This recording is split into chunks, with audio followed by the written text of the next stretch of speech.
Ontario's Sheridan College has announced a suspension of 40 academic programs and staff layoffs, citing a significant drop in enrollment caused by Canada's new immigration policy.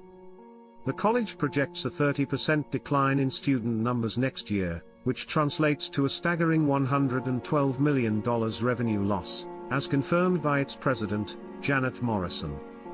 Program suspensions span various faculties, including applied science, business, animation, and health studies, while 27 more programs face efficiency reviews.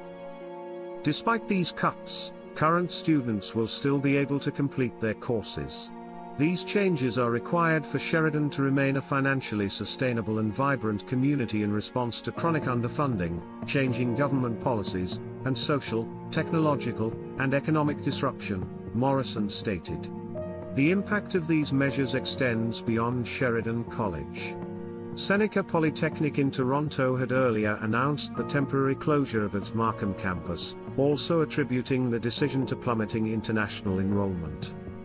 "It's essentially because we are losing international students," Seneca's president, David Agnew, said, adding that the uncertainty surrounding student visas had damaged Canada's reputation as a study destination. The Canadian government's recent decision to cap study permits for international students is at the core of the issue. Ottawa plans to approve 360,000 undergraduate study permits in 2024, a 35% reduction from 2023. Additional cuts will follow in 2025, reducing permits by another 10% to 437,000. These policies aim to curb the exploitation of international students by substandard institutions and address strained resources in housing and healthcare. Prime Minister Justin Trudeau defended the changes, saying that unchecked international student growth had been exploited by bad actors in the system, including fraudulent colleges and profit-driven practices. While intended to stabilize infrastructure, the policy has created an economic vacuum for institutions heavily reliant on international tuition fees. Ontario colleges receive among the lowest public funding levels in Canada, with only 16% of per-student costs covered by provincial support, CBC News reported.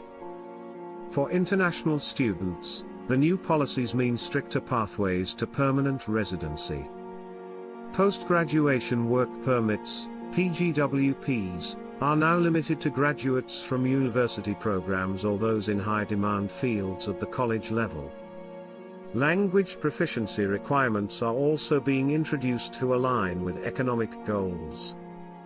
Critics argue these measures disproportionately target students in lower-tier programs, further narrowing opportunities for foreign graduates. Trudeau defended the reforms, saying that they aim to balance immigration levels with Canada's infrastructure. He noted that while international students and workers are vital to the economy, the influx had outpaced the availability of housing and social services.